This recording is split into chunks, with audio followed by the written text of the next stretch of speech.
दोस्तों, साहित्यिक आयोजनों पर लगाम सी लग गई है। इसी को ध्यान में रखते हुए सामाजिक संगठन केसीएन क्लब की उपशाखा निर्झरिणी द्वारा कविता एवं साहित्यिक प्रोत्साहन हेतु कवियों की चौपाल की शुरुआत की है। तो आइए देखते हैं। दिस प्रोग्राम इज को sponsored by UPL limited, the global leader in sustainable agricultural solutions, unit PL 10 E51 1/2 E52 Tarapur MIDC Boisar Palghar. नमस्कार दोस्तों, आपका स्वागत है आज के कार्यक्रम कवियों की चौपाल में। दोस्तों, जैसा आपको पता है, केसीएन क्लब राष्ट्रीय सेवाभावी संगठन केसीएन क्लब की उपशाखा, कला और साहित्य को प्रोत्साहन देने वाली उपशाखा निर्झरिणी द्वारा आयोजित यह साप्ताहिक कार्यक्रम कवियों की चौपाल का आज 59वां 69 सप्ताह पूर्ण हो रहा है। तो आज हम आपको ढेर सारी रचनाएं, कविताएं, साहित्यिक अनुभव दिलाएंगे, जिसमें आज का जो विशेषांक है वो बरखा की फुहार, बरखा की बहार। श्रावण का महीना, बरसात का महीना, पूरे देश में कहीं कहीं बरसात है, कहीं कहीं नहीं है। इस गर्मी और फुहार के बीच का जो बहार का मौसम है, श्रावण में बरसात के बहार का जो मौसम है, वो कविताओं के साथ, पर्यावरण विशेषज्ञों के साथ किस तरह सुंदर बनेगा। तो आज हम लोग साहित्यकारों के बीच में यह दिन आयोजित कर रहे हैं। और सबसे पहले मैं वरिष्ठ साहित्यकार जिनको बुलाने जा रहा हूँ, उनके सम्मान में दो पंक्ति कहूँगा। सुनकर कर दे अनसुना, ऐसी इनकी आवाज नहीं। सुनकर कर दें अनसुना, ऐसी इनकी आवाज नहीं। मिलकर भूल जाए कोई ऐसे इनके अल्फाज नहीं। मिलकर भूल जाए कोई ऐसे इनके अल्फाज नहीं। किसी महफिल में छुप जाएं, किसी महफिल में छुप जाएं, ऐसे इनके अंदाज नहीं। सूरज से दमकते हैं यह, किसी परिचय के मोहताज नहीं, किसी परिचय के मोहताज नहीं। अब आप समझ गए होंगे, मैं एक ऐसे फनकार को बुलाने जा रहा हूं जिनकी आवाज और उनका कला, उनके शब्द, उनके साहित्य अपने आप में एक पारंगत विधा है। तो मैं अब आवाज दूंगा डॉक्टर कृपाशंकर मिश्रा जी को, जो आज के विशेषांक पर अपना वक्तव्य देंगे और अपनी रचना पढ़ेंगे। दोस्तों नमस्कार, मैं कृपाशंकर मिश्र मुंबई से प्रकृति में परिवर्तन समय सापेक्ष है, समाज सापेक्ष है और जीवन सापेक्ष है। इतने सारे जीव इस धरती मां की गोद में अपनी जीविका को, अपने जीवन को जिस तरह भी संभाव्य है जी रहे हैं। लेकिन मनुष्य को कहा जाता है कि जीवों में सर्वश्रेष्ठ है। इसमें सोच है, विचार है, विवेक है, श्रमशीलता है, अच्छाई और बुराई में भेद करने की विवेकशीलता है।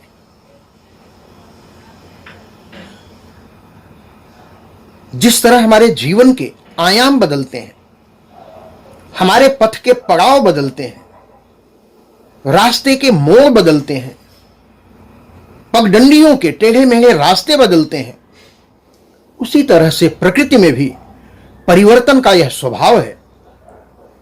मौसम में प्रकृति ने स्वयं को बांट के रखा है। 6 ऋतु और मुख्य सर्दी, गर्मी, वर्षा का यह मौसम, और इसी में शिशिर, शरद, वसंत का आगमन।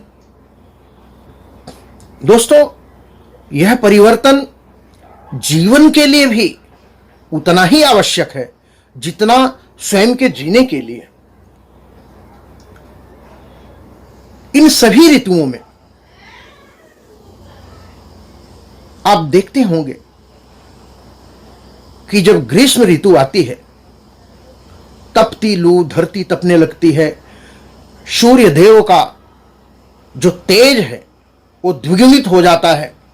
ऐसा लगता है कि समूची धरा जल जाएगी। सभी अपने अपने घरों में बैठकर, किसान प्रातःकाल उठता है और सुबह 9 बजे के पहले तक जो भी कार्य करना है कर लेता है। 9 बजे से 5 बजे सायंकाल तक की उसकी दिनचर्या लगभग स्वयं को सुरक्षित रखने में जाती है।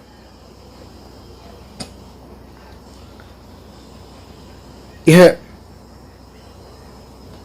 गर्मी की ऋतु जितना भयानक तांडव, एक तरह से आंधी तूफान और ओलावृष्टि जो करती है, लेकिन इस परिवर्तन में जब पावस ऋतु की फुहार आती है, पहली वर्षा सोंधी सोंधी महक लिए जब उमड़ घुमड़ कर हमारे जलद जब जमीन पर आ करके अपनी फुहारों से लोगों को आनंदित करते हैं, तप्त जीवन को तृप्त करते हैं, उसी पर यह एक रचना है निर्झरणी, जो कवियों की चौपाल आयोजित करती है। और केसियन क्लब, जिसके सानिध्य में इस चौपाल को अभूतपूर्व सफलता मिली। लगातार निरंतर नियमित परिवर्तित विषय वस्तु के साथ लोगों तक पहुंचती रही है। दोस्तों, यह कवियों की चौपाल पावस ऋतु पर आयोजित है, इसलिए मैं आपको लेके चलता हूं गांव में। जब पावस ऋतु आती है, श्रावण का महीना आता है और वह बैसाख अषाढ़ की भयानक गर्मी से निजात देता है, ऐसे समय में लोगों के मन विचार प्रकृति में जो परिवर्तन होता है, उसी पर रचित यह रचना है, मैं आपके सामने प्रस्तुत करता हूं। सखी री देखो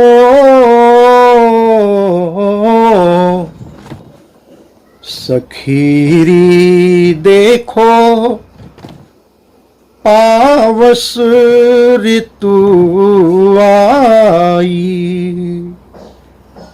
सखीरी देखो पावस ऋतु आई।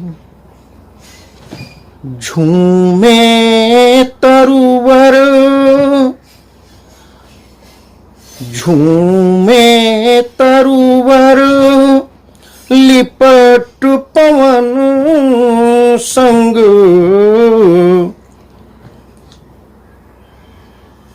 तन मरोरी मन उठत गिरत अंग। शाखाएं पत्तों को चूमे। चूमी चूमी भरी लेत मुदित मन। चूमी चूमी भरी लेत मुदित मन। जिय स्नेह मधुराई। सखी रे देखो पावस ऋतु आजी, सखीरी देखो पावस ऋतु आजी। आंचल उड़त केस नहीं संभरत, यह मधुमास मघा बनी बिहरत।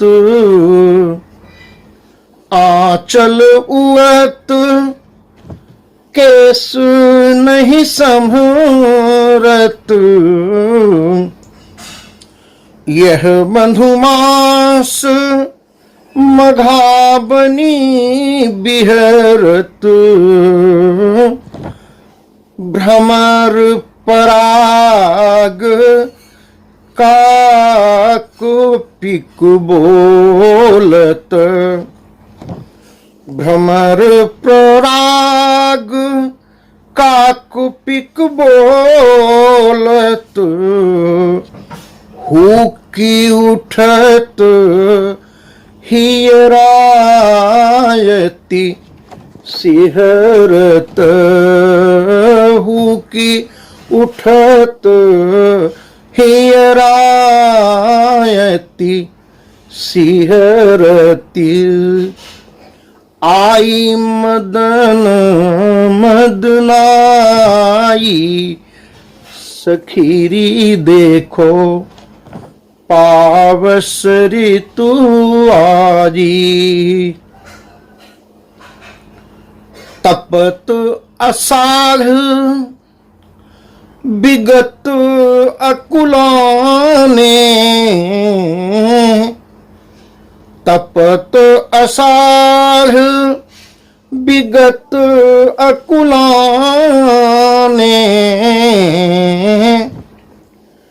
पशु पक्षी उड़ी चले बेगाने, तरुण करत तरुणाई तरुवर, तरुण करत तरुणाई तरुवर। तमकी तमकी तिमिराने, तमक तमकी तिमिराने। रीघन घोर घटा घिरियाई, रीघन घोर घटा घिरियाई। देखो पावस ऋतु आजी, सखीरी देखो पावस ऋतु आजी। घिरि घन घोर जलद भुज झूमत, घिरि घन घोर जलद भुवि झूमत। अंग अंग धरी धरी अंग को चूमत, अंग अंग धरी धरी अंग चूमत। नीर बहत धरती भई गद गद,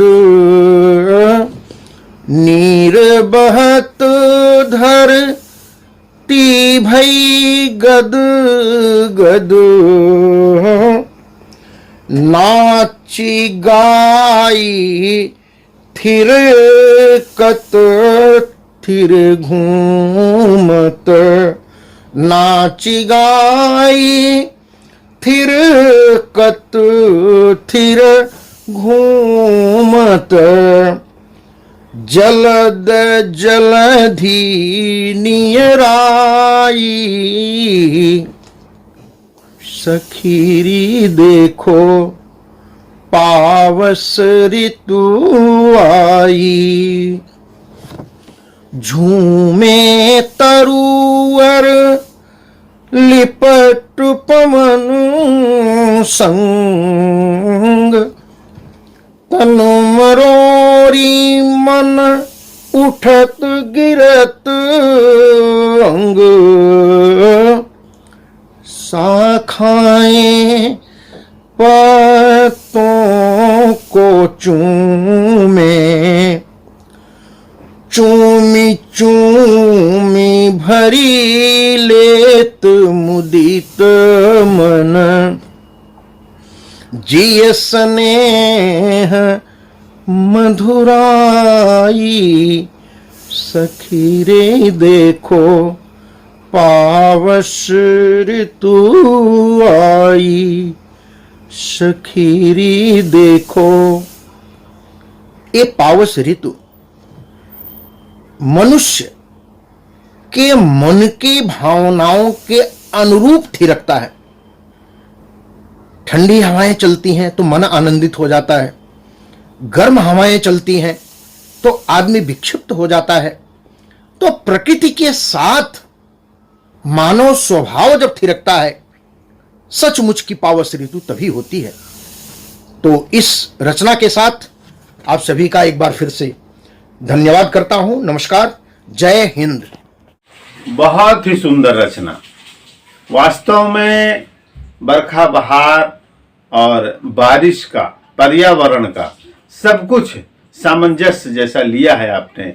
ऐसे ही आज के विषय को निरंतरता देते हुए मैं अगले साहित्यकार को बुलाऊंगा और डॉक्टर साहब को कोटि कोटि नमन। ऐसे ही आपका प्यार और आशीर्वाद मंच को मिलता रहे। मैं अब अगले साहित्यकार को बुलाने से पहले उनके सम्मान में दो पंक्ति कहूँगा। ईश्वर ने भी कीमती रत्न गिनती के ही बनाए हैं। ईश्वर ने भी कीमती रत्न गिनती के ही बनाए हैं। उन रत्नों में से सबसे कीमती आज हमारे बीच आए हैं। आज हमारे बीच आए हैं। धनबाद, धन का जहाँ आबाद है, हीरा मोती जहाँ से निकलते हैं, ऐसे धनबाद से हमारे बीच में आए हैं आदरणीय कवि साहित्यकार संजय सिंह चंदन जी, जो अपने मुखारबिंद से हम सबको फलीभूत करेंगे। तो आइए सुनते हैं संजय जी को। केसीएन क्लब हेडलाइंस की उपशाखा निर्झरणी में आप सबका स्वागत है। और आज के कवियों की चौपाल में केसीएन क्लब के प्रेसिडेंट श्री नंदन जी मिश्र और क्लब के सदस्यों की मांग पर मेरी आज की कविता है। वर्षा ऋतु पर विशेष, हरियाली पे विशेष। कविता का शीर्षक है वो रानी थी मैं राजा था, वो वर्षा थी मैं बादल था। कविता का शीर्षक है। तो आइए, अपनी कविता का अंश प्रस्तुत है। मैं आज के कार्यक्रम के लिए नंदन जी मिश्र, केसीएन क्लब के अध्यक्ष का आभार व्यक्त करता हूँ, सारे कर्मचारियों का आभार व्यक्त करता हूँ और साहित्यकारों का अभिनंदन करता हूँ, नमन करता हूँ, वंदन करता हूँ। तो आइए, मेरी कविता वो रानी थी मैं राजा था, वो वर्षा थी मैं बादल था। कविता का शीर्षक। आज की मौसम बड़ी सुहानी, काले बादल बरखा रानी।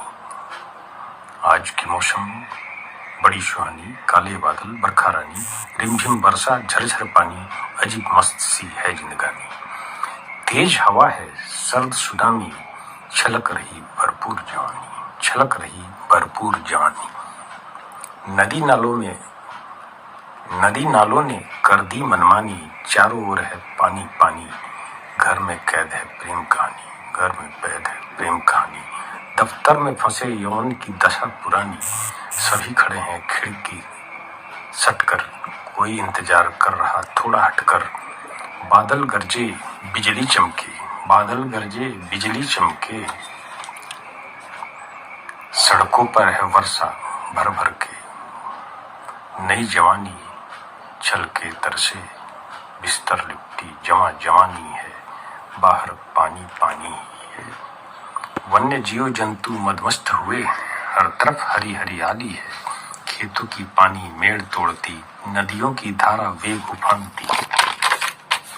घर बैठे दिखे सारे नजारे, बिजली गुल है मस्त है सारे, बिजली गुल है मस्त है सारे, मौसम की ये निराली माया, मौसम की ये निराली माया, घर बाहर नुक्कड़ है भाया, घर बाहर नुक्कड़ है भाया।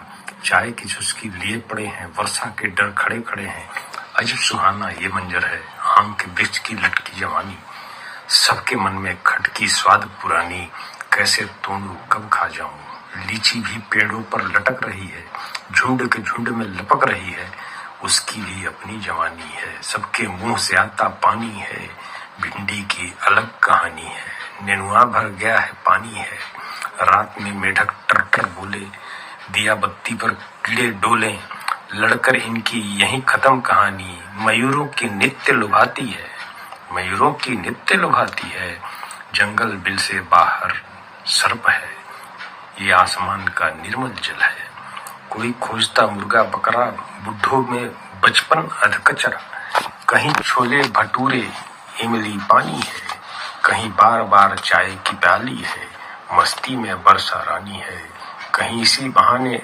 अश्वजवानी है, प्रकृति की छटा मद मस्तानी है, हम सब इसकी ही सानी है, गर्मी से राहत पानी ही पानी है, दुनिया इसकी दीवानी है, गढ़ती है मस्त कहानी है, नदियों ने यौन दिखलाया, सीमा से ज्यादा उपनाया, त्राही त्राही कर बाढ़ आया, सबने खोया कुछ ना पाया, नदियों ने दिखाई ऐसी है काया, ना मोह कोई न रही माया, कहर बन के उसने सब ढाया, कहर बन के उसने सब ढाया, कहीं उड़ने लगी थी हेलीकॉप्टर, कहीं बटने लगी ब्रेड बटर, कोई जान बचाकर भाग रहा, जीव जंतु मर रहे मुंह खोकर, बादल फटते कातिल बनकर, कोहराम मचा राजनेताओं में, कोई चाह रहा सब ठीक बटे, पीड़ित को नित अनभोज बटे, कोई दाग ढूंढते सरकारों की, कोई सेवा करते बीमारों की, कहीं तंग है जीवन बाढ़ से, कहीं पस्त गगन की पीड़ा से, कई मर जल गए बिजली गिरने से, कई गांव जलमग्न हुए मेघनाथ के फटने से,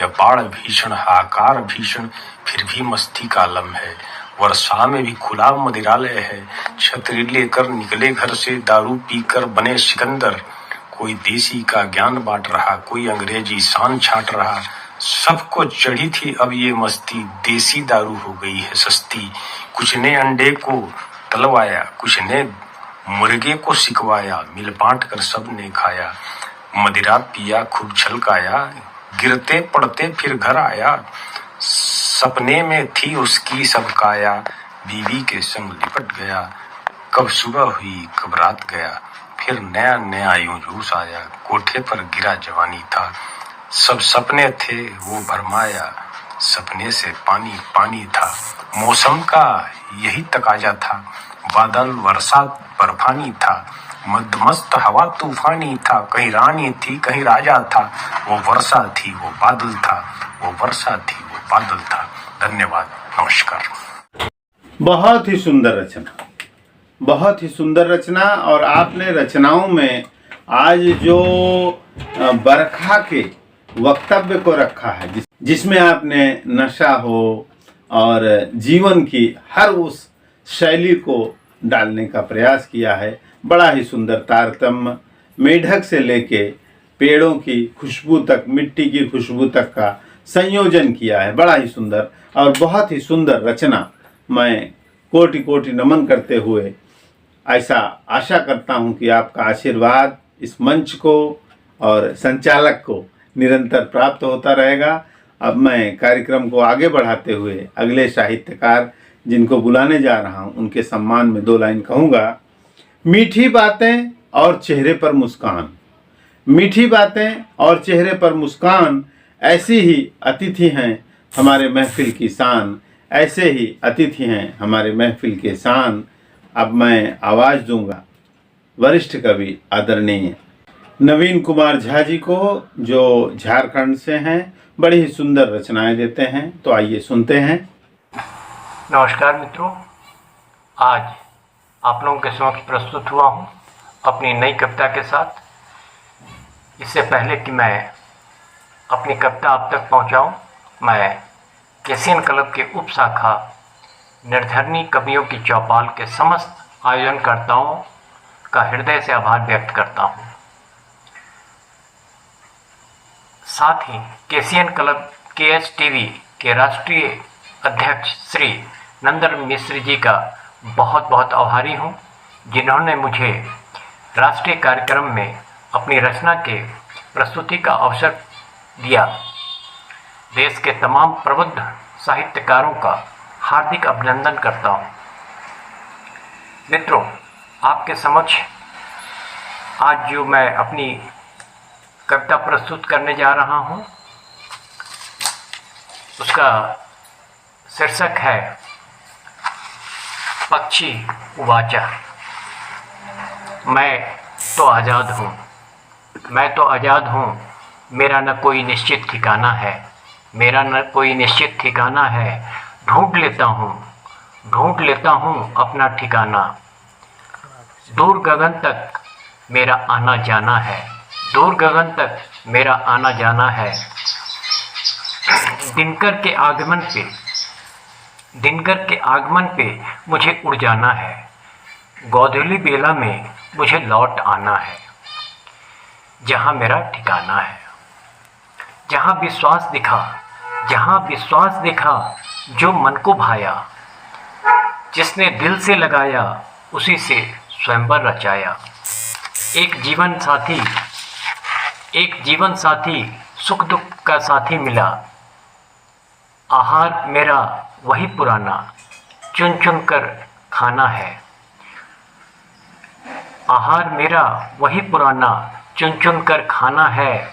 बच्चों के लिए लाना है, बच्चों को खिलाना है। दिन भर सतत काम में लग जाते हैं, सिवाय रात के आराम नहीं। बीमार पड़ा तो खाना छोड़ा, ठीक हुआ तो खाना खाया।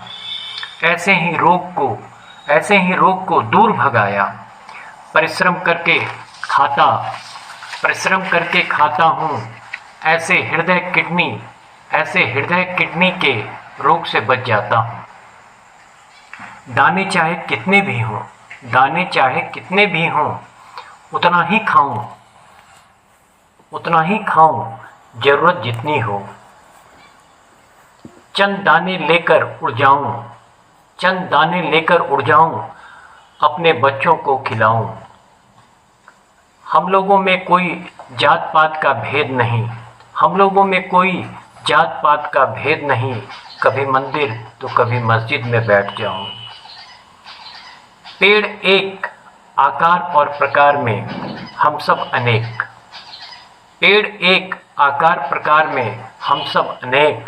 आशियाना बनाते हैं। अपनी ही भाषा बोलते हैं। भाषा के नाम पे लड़ते झगड़ते नहीं। प्रकृति हमारा सब कुछ है। जरूरत जितनी है हमारी, उतना ही लेता हूँ।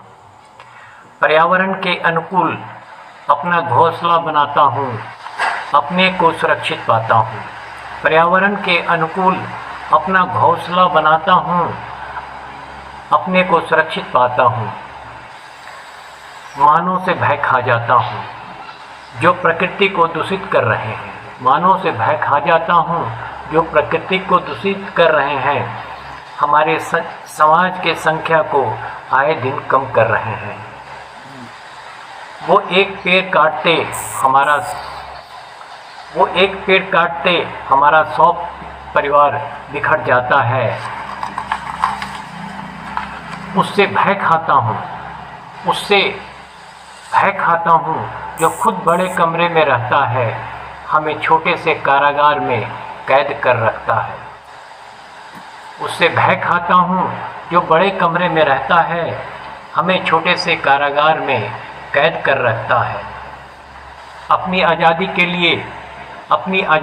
लिए वो दिन रात लड़ता है, अपनी आज़ादी के लिए वो दिन रात लड़ता है, फिर मेरी आज़ादी से क्यों डरता है? मानों से डर लगता है, अपना घर बनाने को सारे नदी तालाब को भरता है, अपना घर बनाने को सारे नदी तालाब को भरता है। बूंद बूंद पानी के लिए हमको तड़पाता है। याद रखना दोस्तों, सीख ले लो मासूम पक्षियों से जो बोल नहीं सकते।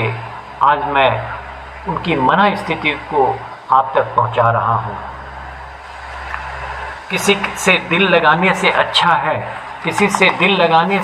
है पेड़ लगाओ, यथासंभव पेड़ लगाओ, किसी का आशियाना बचाओ। ये तुम्हें घाव नहीं छाव देंगे, ये तुम्हें घाव नहीं छाव देंगे, ये तुम्हें कल देंगे, ये तुम्हें फल देंगे। धन्यवाद। बड़ी ही सुंदर रचना झा जी ने सुनाई और निश्चित ही आपने एक साहित्यकार की हैसियत से जो पर्यावरण संरक्षण और एक चिड़िया की कहानी में जो मर्म डालने का प्रयास किया है, वास्तव में वह काबिले तारीफ है, बेहद ही सराहनीय।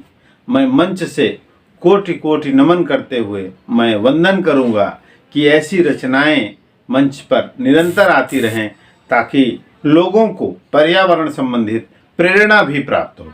बहुत ही जरूरी। बहुत बहुत धन्यवाद।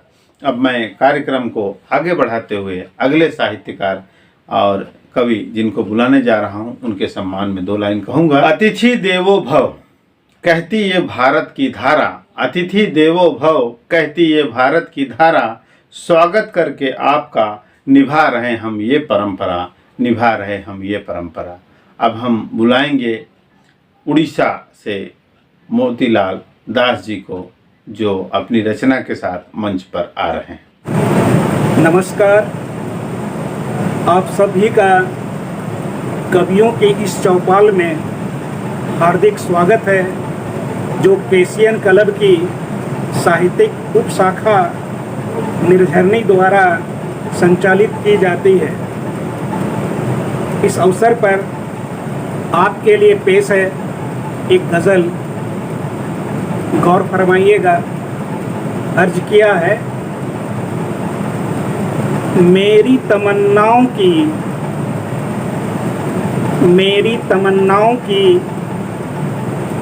तकदीर तुम संवार दो, मेरी तमन्नाओं की तकदीर तुम संवार दो, जीने के बहार का मतलब तुम समझा दो। मेरी तमन्नाओं की तकदीर तुम संवार दो, जीने के बहार का मतलब तुम समझा दो। आगे देखिए, गर मालूम होता तुमसा जिंदगी ना चलेगी, गर मालूम होता तुझसा जिंदगी ना चलेगी, सच कुछ तो मतलब का सवाल सुलझा दो। गर मालूम होता तुझसा जिंदगी ना चलेगी, सच कुछ तो बेमतलब का सवाल सुलझा दो। आगे, कांटों से दामन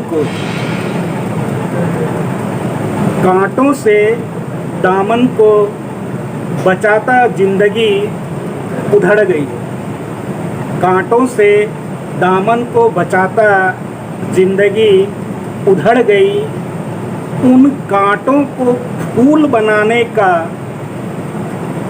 हुनर बतला दो। कांटों से दामन को बचाता जिंदगी उधड़ गई, उन कांटों को फूल बनाने का हुनर बतला दो। आगे देखिए, मालूम है तुझसे वाबस्ता पालने का अंजाम, मगर रूह की बातों से वाबस्ता तुम करवा दो। मालूम है तुझसे वाबस्ता पालने का अंजाम, मगर रूह की बातों से वाबस्ता तुम करवा दो। अंतिम है, ना समझो तदवीर से हासिल क्या होना है, ना समझो तदवीर से हासिल क्या होना है, बस इस दीवाने को दीवानेपन से नहला दो। शुक्रिया, धन्यवाद। बहुत ही सुंदर रचना और साहित्यिक जगत में एक अच्छी उपलब्धि दास जी ने जो रचना सुनाई है। एक नई विधा, ऐसे ही आपकी रचनाएं मंच को प्राप्त होती रहें और समय का ध्यान रखते हुए मैं कार्यक्रम को आगे बढ़ाऊंगा। और अगले कवि को बुलाने से पहले उनके सम्मान में 2 लाइन कहूँगा। अनेकता में एकता ही हमारी शान है, इसीलिए हमारा देश भारत महान है। आज हम जिस विधा को लेके मंच पे आए हैं, ये भारत मूल की विधा है, जो बसंत बहार श्रावण का महीने की सुंदरता, कांवर यात्रा की जो सुंदरता है, शिव मंदिरों में लगने वाले, शिवालयों में लगने वाली भीड़ की जो सुंदरता है, ये भारत की एक विशेष विधा है जिसको भारत देश अपने आंचल में संजो के रखता है। तो मैं इस सभी देशवासियों को इस बसंत बहार फुहार की हार्दिक शुभकामनाएं दूंगा। बरसात खेती से भी जुड़ा है तो इंसान के रहन सहन से भी जुड़ा है। निश्चित ही बारिश में लोग बाहर नहीं जा पाते हैं तो पकौड़ी भजिया इन चीज़ों का चलन है। अब मैं एक ऐसे कवि साहित्यकार को बुला रहा हूँ जो अपनी विधा से अपनी कला का परिचय देंगे। मैं आप समझ गए होंगे, मैं आवाज़ दूंगा वरिष्ठ कवि मंच के सक्रिय पदाधिकारी आदरणीय भोलानाथ तिवारी मूर्धन्य भारतांचली जी को, जो अपनी रचना के साथ मंच पर आ रहे हैं। नमस्कार, मैं भोलानाथ तिवारी मूर्धन्य आपकी अदालत में इस विशेष सत्र में आपके समक्ष प्रस्तुत हूँ। कुछ हृदय के भाव लिए जो कि इस तरह से हैं। बरखा बहार पावस ऋतु प्रकृति की वो अनमोल धरोहर है जो हमें समय से प्राप्त होती है। हमारा जनजीवन, हमारा पर्यावरण, हमारा बहुत कुछ इस पावस ऋतु पर आधारित है। जल ही जीवन है, इसे व्यर्थ न गंवाएं, जितनी जरूरत हो उतनी गिराएं। सांस लेने के लिए हवा जरूरी है, जीवन के लिए जल जरूरी है और दोनों मिलकर के जलवायु होता है। इस जलवायु के लिए प्रकृति तत्पर है। ये और बात है कि हमारे किसी दुष्कर्मों की वजह से प्रकृति हमारा साथ छोड़ दे। प्राकृतिक आपदा ये हम लोगों की करतूत की देन है और मैं चाहता हूं कि हम प्रकृति के अनुकूल चलें, प्रकृति के विपरीत प्रतिकूल कभी न चलें। इसी में हम सब का कल्याण है। और स्वागत के तौर पर मैं बरखा गीत लेकर के प्रस्तुत हूँ, जो आपको देना चाहता हूँ। साथ ही साथ इस आषाढ़ मास की जो उपलब्धि है बरखा ऋतु, इसके लिए मैं सभी को हृदय से शुभकामनाएं और बधाइयाँ देता हूँ। आप लोगों के जीवन में, आप लोगों के जीवन में इस बरखा ऋतु का जो महत्व है, जो महात्मा है, इसे भली भांति जानें, समझें और लोगों को समझाएं। इसी के साथ मैं आप लोगों से यही विनती करूंगा कि प्रकृति के अनुकूल चलें, प्रकृति के विपरीत कभी न चलें।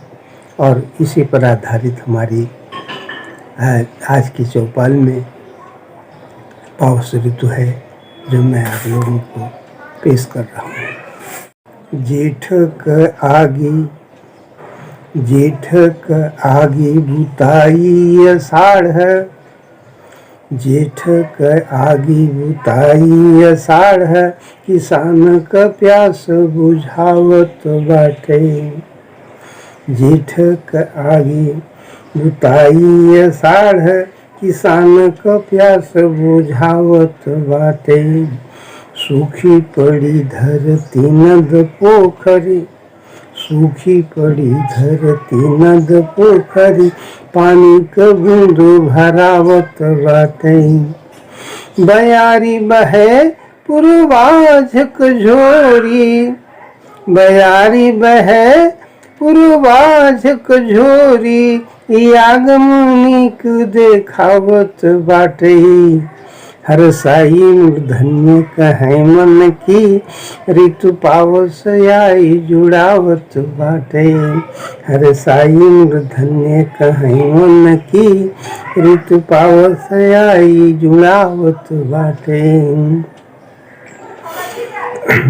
सुरताल बजे मसुवारी मुनि की, डारी पे कोयल बोलत बाटे। निस दीप जलाई मगन जुगनू, निस दीप जलाई मगन जुगनू, चहुर खुशी दर्शावत बाटे। दादुर बोलहि कुपुतड़ाग, दादुर बोलहि कुपुतड़ाग, और झिंगुर शोर मचावत बाटे। मूर्धन्य जवन घर कंत नहीं, मूर्धन्य जवन घर कंत नहीं, ओहे बारिश नीर जलावत बाटे। मूर्धन्य जवन घर कंत नहीं, ओहे बारिश नीर जलावत बाटे।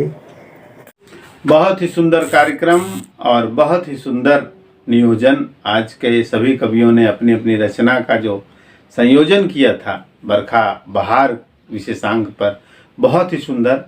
अगले सप्ताह हम 70 एपिसोड पूरे करेंगे आपके साथ, और हम फिर मिलेंगे अगले सप्ताह इसी समय इसी दिन। तब तक के लिए हमें आज्ञा दें। नमस्कार।